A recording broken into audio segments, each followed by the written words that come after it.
Bienvenue dans cette nouvelle édition du Morning News. Au sommaire, le Premier ministre de Sao Tomé et Principe, Patrice Emery Trovoada, en visite au Gabon. Il a appelé les différents partis à la retenue à l'approche des échéances électorales.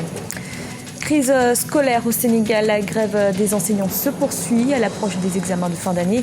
Le bras de fer s'est engagé avec les autorités. Et démocratisation du ballet à Lagos, né en Occident, il est de plus en plus pratiqué en Afrique, notamment au Nigeria, alliant culture occidentale et identité nigériane. Les Gabonais s'acheminent peu à peu vers l'élection présidentielle fixée au 27 août prochain. Les discours des candidats sont passés à l'offensive. Le Premier ministre de Sao Tomé et Principe, Patrice Emery Trovoada, en visite au Gabon, plaide pour la modération. Reportage de notre correspondant Gabon, Douglas Toutouma. Les inquiétudes sur les risques de conflit se multiplient au Gabon. À l'approche de l'élection présidentielle du 27 août 2016, le climat sociopolitique présente davantage de craintes au regard du ton des discours des hommes politiques qui ne cessent de se radicaliser.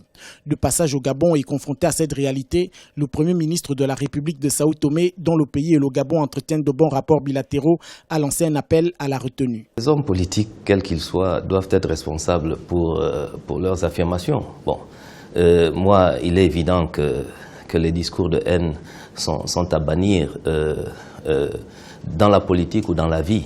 Il faut faire très attention à ce que, effectivement, tous les coups ne soient pas permis en politique. Nous sommes dans un monde différent et nos paroles vont très vite, sont amplifiées et il faut faire toujours attention à ce qu'on dit et comment on le dit.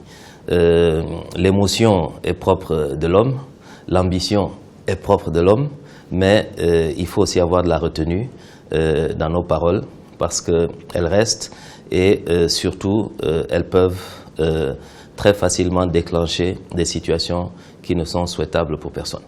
Selon les analystes de la vie politique, si en 2009, le paysage politique national s'était organisé autour des valeurs individuelles et ethniques au profit de celles nationales, il n'en demeure pas moins que cette réalité sera plus intense en 2016. L'homme politique n'a pas que seulement comme devoir, comme mission de conquérir le pouvoir, mais il a également l'ambition d'essayer de faire essaimer des valeurs républicaines, des valeurs d'unité nationale, alerter les populations sur leurs droits et leurs devoirs vis-à-vis de la nation. Cela n'est pas le cas. Et je crois que justement, cela doit sonner comme un avertissement au regard de ce qui se passe à travers le continent sur les conflits nés justement de la division ou peut-être la défense des intérêts particuliers au détriment de l'intérêt collectif. Le compte à rebours pour les candidats à l'élection présidentielle du 27 août 2016 a été donné par le gouvernement qui a rendu public le 7 juin 2016 le calendrier électoral. Ce calendrier fixe au samedi 12 juillet 2016 la date limite des déclarations de candidature et l'ouverture de la campagne a été fixée au samedi 13 août 2016 à minuit. En Algérie, la retraite anticipée s'est terminée. L'ordonnance du 31 mai 1997 qui avait institué le départ à la retraite sans condition d'âge au bout de 32 ans d'activité sera révisée. Le gouvernement souhaite fixer l'âge légal de départ à 60 ans pour tous. Une décision dans l'objectif d'assurer l'équilibre financier de la Caisse nationale des retraites. Au Sénégal, la grève des enseignants se poursuit. C'est dans un contexte tendu que l'épreuve anticipée de philosophie au baccalauréat a débuté ce mercredi. Des examens de fin d'année menacés par le mouvement social. Les grévistes estiment que leurs revendications ne sont pas satisfaites. Reportage de notre correspondant sénégalais, Ladjaï. Alors qu'on s'achemine vers la fin de l'année scolaire, la crise de l'éducation n'est pas encore résolue. Une crise qui pourrait avoir des répercussions sur les examens de fin d'année puisque certains mouvements syndicaux font dans la rétention des notes des élèves. Ils maintiennent leurs revendications par rapport au non-respect des accords de février 2014. À cela s'ajoutent les demandes liées à l'augmentation de l'indemnité de logement. L'année dernière, pour les mêmes raisons, nous avons eu à observer de longues grèves. Et quand on a fait ces grèves, pour autant, nous n'avons pas eu satisfaction, comme on l'aurait souhaité. Nous avons dit cette fois-ci, nous allons changer de stratégie. Nous allons rester le plus longtemps possible dans les classes, en faisant le moins de grèves possible.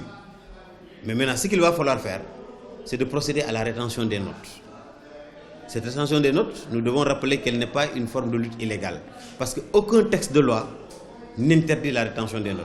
Cette nouvelle stratégie des syndicats de l'enseignement a des répercussions sur l'avenir des élèves, une situation qui inquiète les parents. Et c'est sur ce point-là où nous, parents d'élèves, nous sommes intransigeants. Et oui, nous irons même jusqu'à porter plainte. Je continue à dire que les notes appartiennent aux élèves. Les notes appartiennent à leurs parents.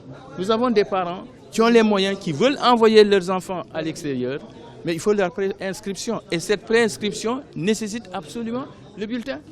Pour sa part, l'État campe sur sa position en rappelant que certains points de revendication ont été bel et bien respectés. D'ailleurs, le gouvernement s'engage à même faire plus pendant le mois de juin. Monsieur le Président de la République a demandé à ce que 24 milliards soient mis à la disposition du ministère de l'Économie, des Finances et du Plan pour prendre en charge les revendications d'ordre financier. Cela veut dire que l'État a fait des efforts énormes. Et je dois rappeler que, par rapport toujours au protocole de 2014, il était question de mettre à la disposition des enseignants 1100 parcelles gratuitement. Ces parcelles sont disponibles. Malgré ces efforts que l'État dit avoir consentis, la crise demeure. Des réquisitions ont été distribuées pour les enseignants qui font de la rétention de notes.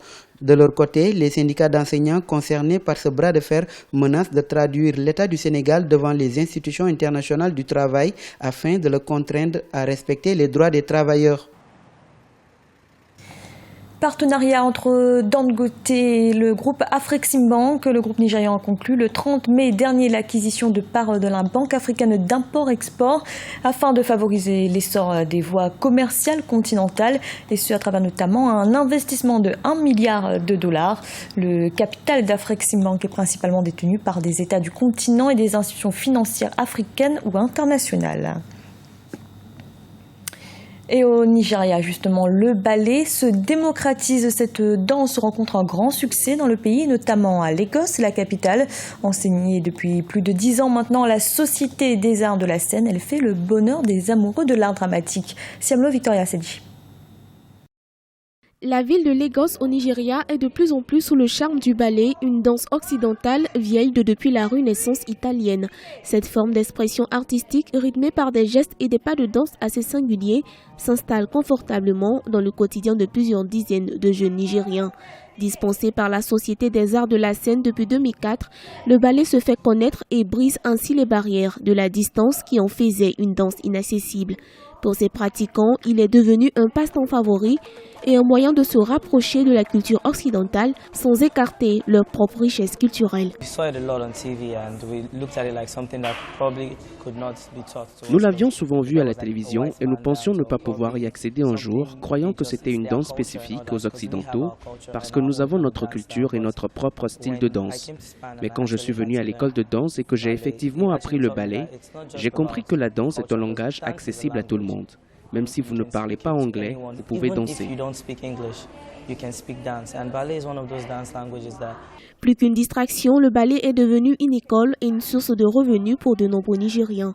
L'école de danse accueille un nombre croissant d'apprenants dont la plupart sont des jeunes. À seulement 12 ans, Alexis Kantebe en est une passionnée, en plus du hip-hop qu'elle pratique régulièrement. Je ne fais vraiment rien d'autre à part le ballet. Je peux faire peut-être un peu de hip-hop dans ma chambre. La danse au Nigeria est très intéressante avec ses variantes, surtout associées au ballet. C'est impressionnant pour ceux qui la pratiquent.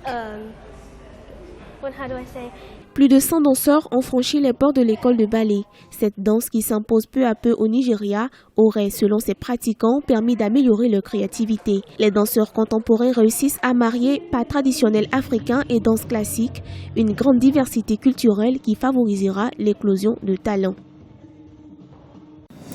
C'était le journal de la rédaction. Merci de l'avoir suivi. Retrouvez dans un instant une nouvelle édition de l'information.